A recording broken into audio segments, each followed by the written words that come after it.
What is up, my friends? You are welcome back to our match reaction after Liverpool have beaten Everton by 2-0 in the Merseyside derby. Both goals scored by the great man Mohamed Salah. One from the penalty spot, one tucked away with his left foot after a great counter-attack in which Darwin set him up to kill the game off. Everton were reduced to 10 men for 2 yellow cards for Ashley Young in the first half. And Liverpool maybe found ourselves a little bit fortunate for Canade not to have received a second yellow. So as always, we will go through this and all the major talking points from today's game. And again, thank you guys for being with us. Before we get stuck into it and I ask you guys for your thoughts on Man of the Match, want to give a shout out to our amazing sponsors, manscaped.com. You can get yourselves 20% off on any of the packages and products at manscaped.com, whether it's the Lawnmower 4.0, the Beard Hedger Pro or any of their other great products, by using our discount code Anfield20 or scanning the QR code on the screen as you see it. And again, that's 20% off and free shipping. So look, let's have a look quickly at some of the stats from the game. Expected goals, Liverpool 2.25, Everton 0.12.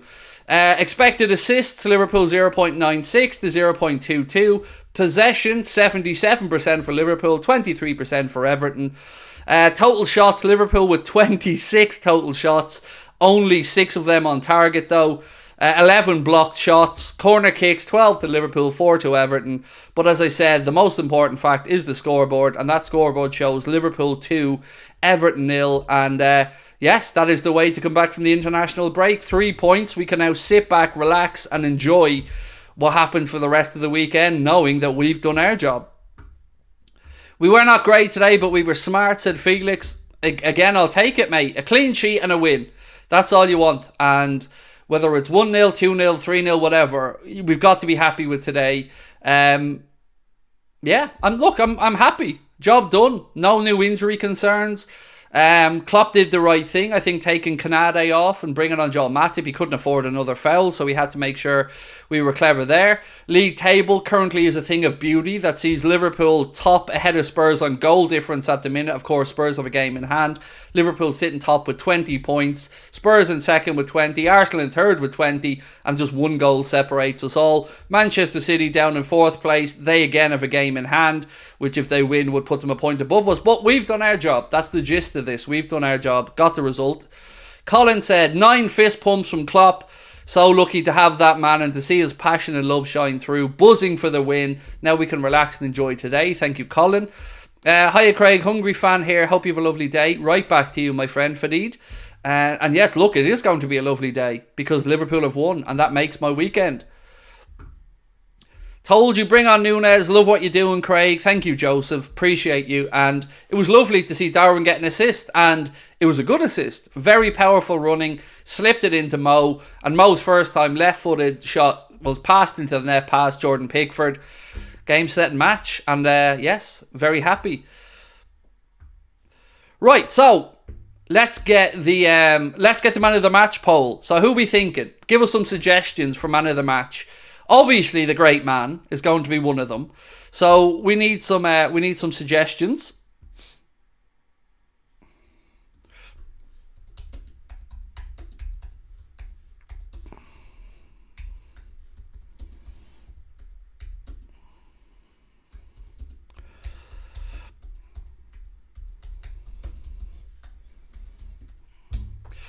Right, Van Dijk, Mo Salah. Who else have we got? Diaz, Núñez. Right, let's go. I'm going to have a look for man of the match, right? So, let's get the man of the match poll up.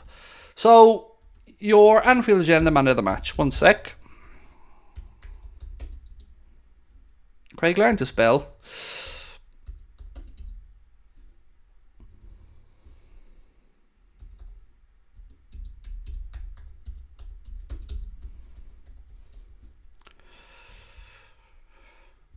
Okay, so option 1, Salah, obviously. Option 2, who else are we going to put on? Let's put Gravenberch on there.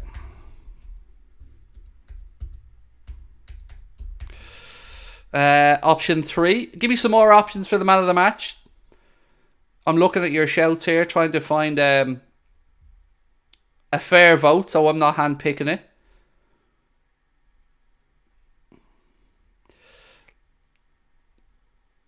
Okay, I'm reading through your comments. I'm trying to make this fair. Right, I'm trying to go. So lots of shouts for Diaz. Stick Diaz in. And Elliot. Elliot seems to be the other one.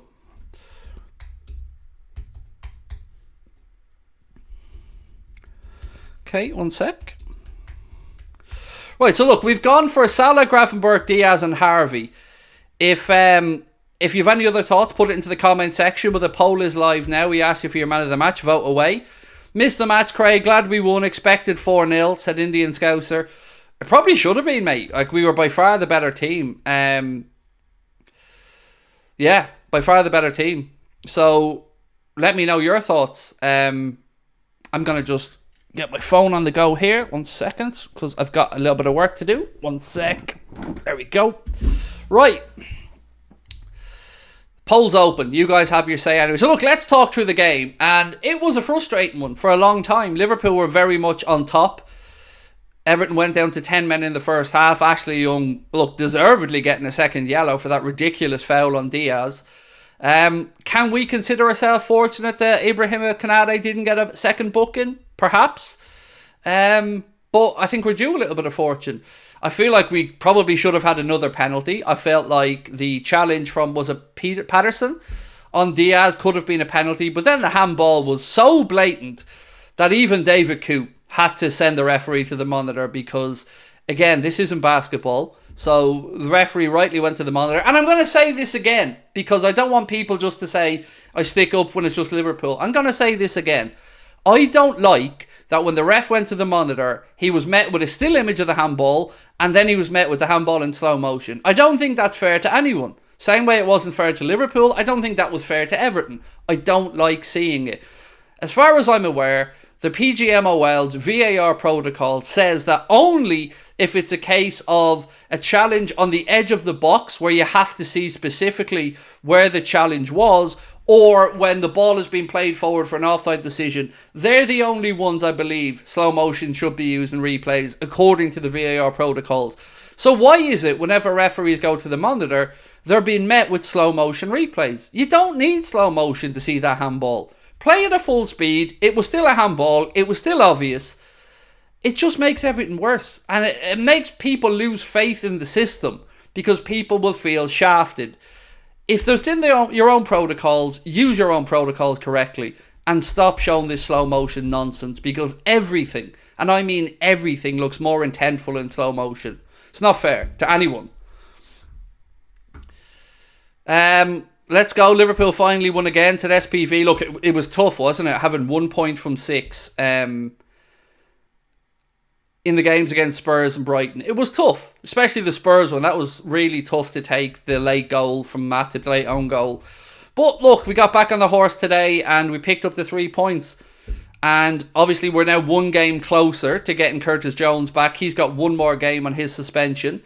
Obviously, hopefully Ben Doak is back soon. And the only real long-term first-teamer concern we have is around, obviously, Andy Robertson, who's 10 to 12 weeks with the shoulder. Jota must go. McAllister must not play. So, look, again, I get it on McAllister. I totally understand people not feeling we're getting the best of Alexis McAllister, but we have to take into consideration the position that he's playing in, which is not his natural position. And, you know, we've got to be fair about these things. If we want to judge Alexis, I think we've got to see him in the position that he played in when we bought him, which is an advanced midfield position. I think when we do start seeing him there, we'll see the best of him. And I think it's more an indictment of us not bringing in a defensive midfielder we feel comfortable with than it being a case of him not being good enough. That's my take on it anyway. Right, so I just have to get some messages coming through to Connor. 1 second. Right. No, I'm not going to do it yet. I'm going to wait a little bit. McAllister's losing confidence, and it's unfair on him. And he didn't have a great game again today. He didn't. But I think it is, for me, and maybe I'm willfully ignorant here, but I just don't like him being in the 6. I think he deserves to play in a more advanced position. What are your thoughts on Tsimikas? He worries me, but he's also exciting. Like, I love the vibes Costas gives off. I love how much he loves playing for Liverpool. I love seeing him baiting forward and going down that left-hand side. But defensively, at times, I feel he can be a little bit rash. And I don't think he gives us the same calmness or solidity that Robbo will give. But again, this is his opportunity. There's a good chance now for Costas to get a consistent run of games. And let's see what he can do. Let's have a look at the man of the match poll so far. And it's a landslide here. So far, with over 1,100 votes, Mohamed Salah is top with 70%. Ryan Gravenberch has 9%. Lucho has 14%. And young Harvey has, what was Harvey on? 7%. Thoughts on the midfield when Núñez came on? I mean, it's hard to really gauge because we took off a left back at that point. We brought on Elliott and Núñez and we really just went for it. Like, we went attack, attack, attack. So it was really tough to figure out any type of a balance. It was just, let's get bodies on, attacking bodies, and try and create and try and make something. So it's difficult to know, is the honest answer. I was a little bit frustrated at the amount of crosses and shots that Mo had blocked. But to be fair to Everton as well, I thought they defended really well. I thought they put their bodies on the line. I think Braithwaite is a very, very good centre-back. Mo was getting it from United fans for the peace message. They can kiss my ass, quite simply. If anybody didn't look at what Mohamed Salah said and listen to it, where he spoke for humanity, didn't take a side, didn't speak about religion, politics. He spoke about getting aid to humans that need help. And if anybody is against that, then shame on you. Because in any situation, aid and help should be given to our fellow human beings. Again, either side, any side. Humans need help. Get them help. And I'm glad Mo used his platform to speak. And I'm proud of him. And I love him for it. And if anybody has a problem with that, then shame on you. Because he was looking out for your fellow human beings. That's all. Pound for pound, Mosby, the greatest Liverpool signing since 1981, said Adrian. Since I've been a supporter, Barnes, 87 to 89, still his favourite. Thoughts on Diaz in a deeper position when Núñez came on? Look, I really, really enjoy watching Diaz play football because you never know what you're going to get. Like, he can skip past people and make it look easy. He cuts inside. Sometimes I think his decision making on when to have his shot could be worked on. But I love Lucho. He's so creative. He's so passionate. He's so inspiring to watch. I mean, I love the team we have. What are your thoughts on Van Dijk today? He kept a clean sheet, you know, with the rest of the back four and the goalkeeper. Job done. I can't criticise him. The man captained the team, kept a clean sheet. We got the win. Let's just be positive about it. Hopefully we build on this and we can add some more clean sheets and we can get a bit more stability at the back. And if we can bring in a defensive midfielder in the January window, let's say Andre, then I think that will help.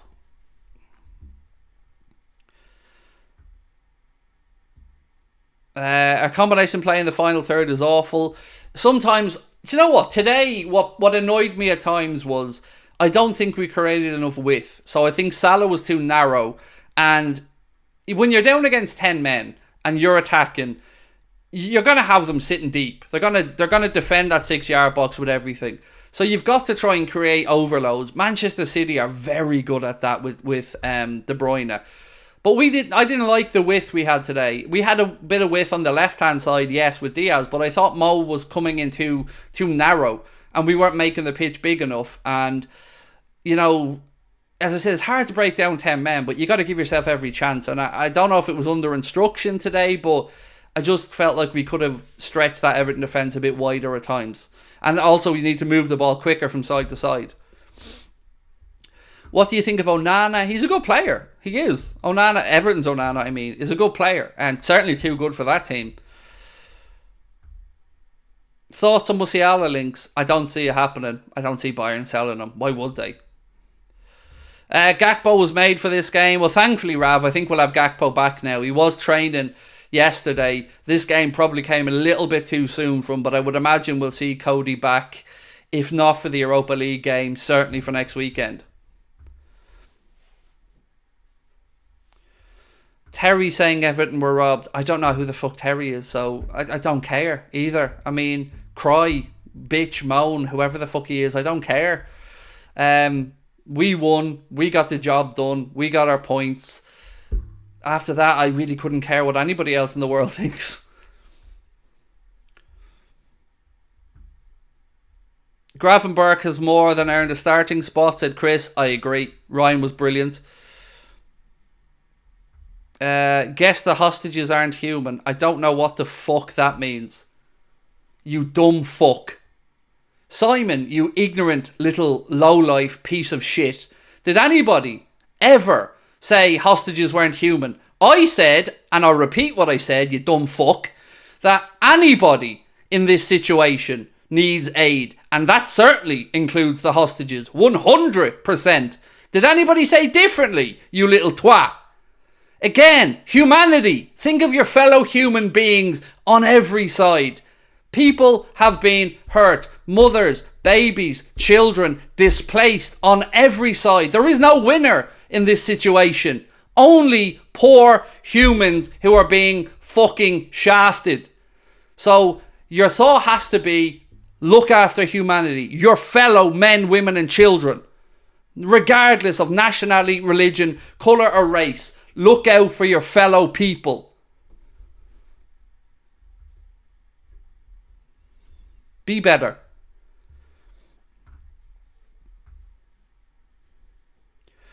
I'm not educated enough to speak on the intricacies of the situation because I don't know. I don't know anything about it because I'm just not educated on it. But what I will say is, like Mohammed said, you need to get aid into the people that need it on all sides, regardless of what side of this conflict you want to jump on. Humanity comes first. Looking after your fellow humans comes first. Right, let's get back to footy. Why are we not playing Endo? Look, that's a huge question. And my honest thoughts on the Endo situation, and you know me, I always try to be honest. My honest thoughts are, you can't try and sell us a vision of a player and what he's capable of and what to expect from him and then not play him. So surely we can only take from this that right now the manager doesn't trust that Endo's ready to do the job. Now, whether that's because Endo hasn't assimilated enough into the rhythm of the Premier League or for other reasons, I don't know. But we bought him to be our defensive midfielder because we glaringly need a defensive midfielder. And all we can take from this is that Klopp doesn't feel he's ready. Now, is that an admittance that he's never going to be ready? I don't know. But I think January will tell us a lot because if we go out and get Andre, you know, I'm still alright with it, by the way. Having Endo, having a second defensive midfielder is no problem. If you have Endo to cover, maybe play other games, Europa League games, League Cup games, grand. And also, if you bring in Andre and you've got Endo and you spend 42 million between them both, that's the money we got for Fabinho, close enough, like. So I think it was a stopgap signing. And look, we can argue about whether it was a waste of money or not in the longer term. Why is Tony banned but Tonali is still playing? So, again, I don't know the intricacies of both situations. I expect that Tonali will receive a ban, going off the other gentleman from the Italian league who came over to Juventus, who is now serving, I think, a 7-month ban. I expect that eventually Tonali will receive a ban. I think he's admitting the charge. I think he said that he's got an addiction to it, and like anybody with an addiction, you hope they receive the treatment. But there has to be consistency across this. But it's not my place to talk about it. I don't know enough about the situation. What are your thoughts on VVD as captain? I'm not quite sure what he adds as captain on the pitch, said Kulas. I'm with you. I am with you. I wouldn't have been my choice. I can understand why he was chosen, but I can't sit here and say that VVD as captain was my first choice. And there's a couple of reasons for that. I remember a conversation he had. I'm almost sure he was away with the Netherlands, and somebody asked him about being the Netherlands captain and having a leadership role at Liverpool, and he said that he's struggled to adapt to the responsibility and the leadership of both of those roles.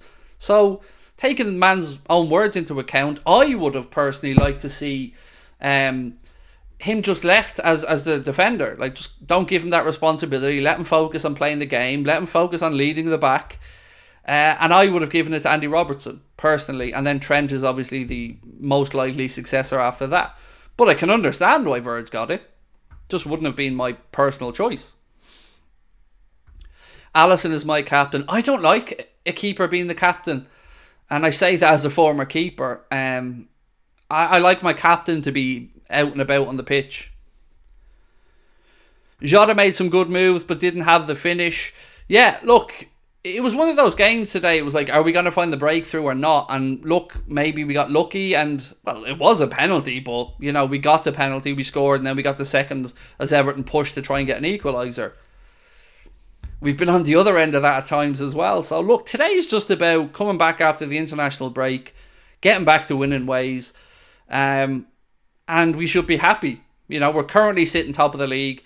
The 3 p.m. games are going to kick off. Then we've got the match at 5 o'clock as well, which we hope you can join us for over on Top of the League, our second channel. We'll end the man of the match poll right there now. Mohamed Salah wins it in a landslide with 73%.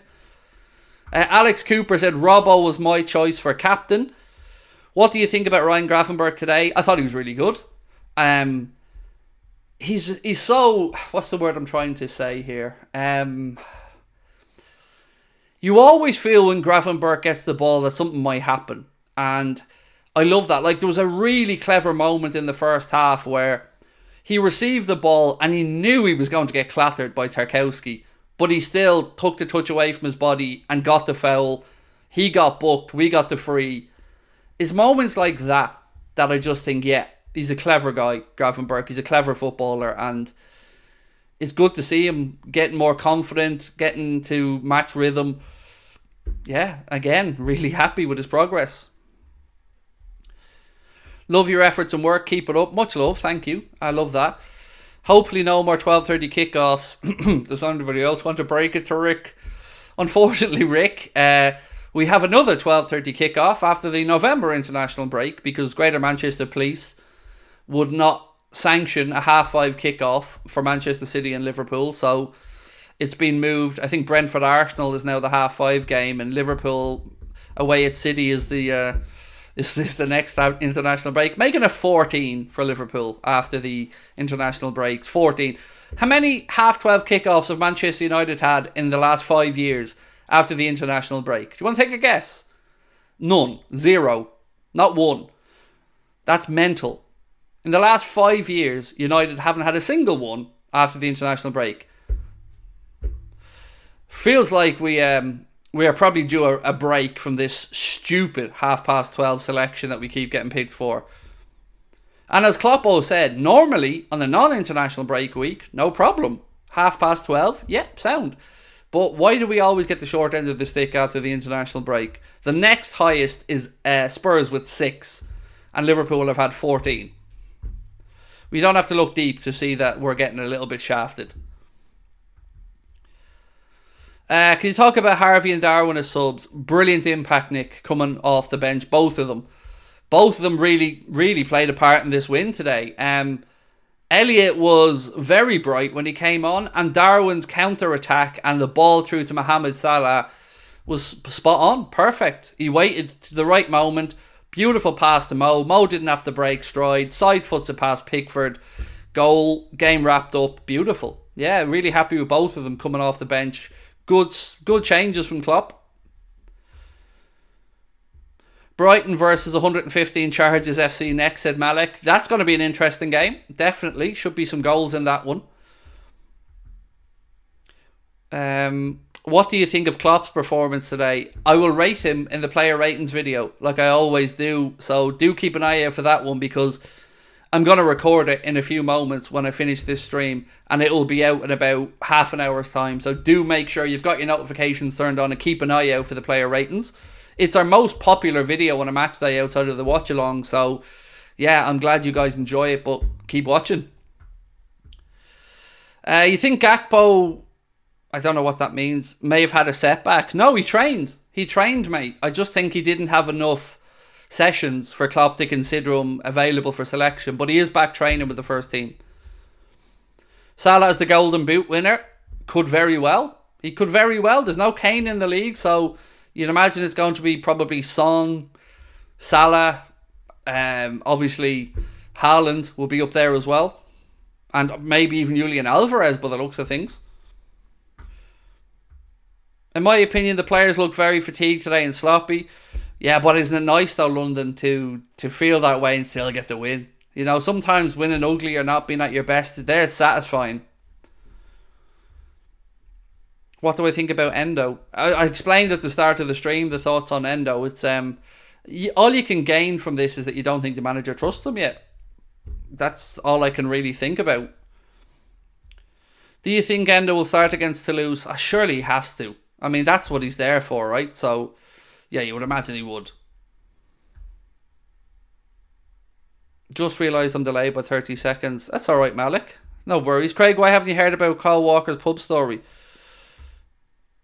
You mean the exposing his little winky? I think the world knows about that one, mate. If that's the one you're talking about. We've talked about it on the channel.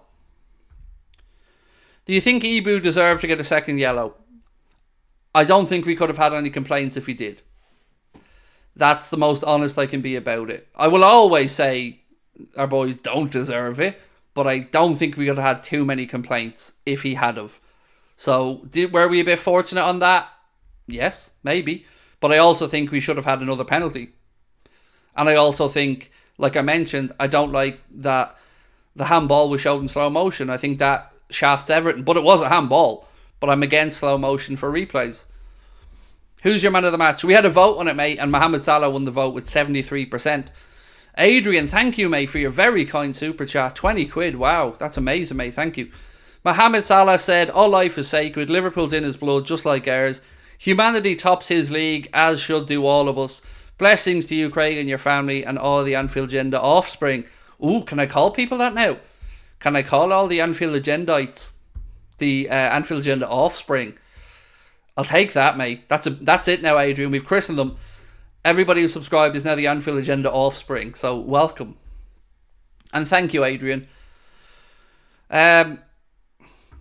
Goldbridge is saying Everton was robbed. I don't care what Brent from the Trent has to say. Let bitter boy Brent, or as I affectionately call him, Brent Weasel. I don't give a shit what he has to say. His opinion on Liverpool's irrelevant. He's irrelevant to me, full stop. But let Brent Weasel carry on conning the public as much as he wants. I don't give a shite what he has to say. Everton weren't robbed. They were well beaten by a better team, and I'm sure he'll keep an eye out for the Forest results. Oh, that game was postponed today, so he probably has a bit of free time on his hands. Shout out to Paul Parker, lovely fella. Right, my friends, I'm going to go and record the player ratings video. I will see you guys, hopefully, for the Everton, I'm Everton on the brain now. See you guys for the Chelsea-Arsenal game over on top of the league at 5 o'clock. Much love to you all. And just drink in those tears from all the bitter people out there who are trying to just cry, moan, bitch, whine. Enjoy it. It's what it's about. It's football. Enjoy it.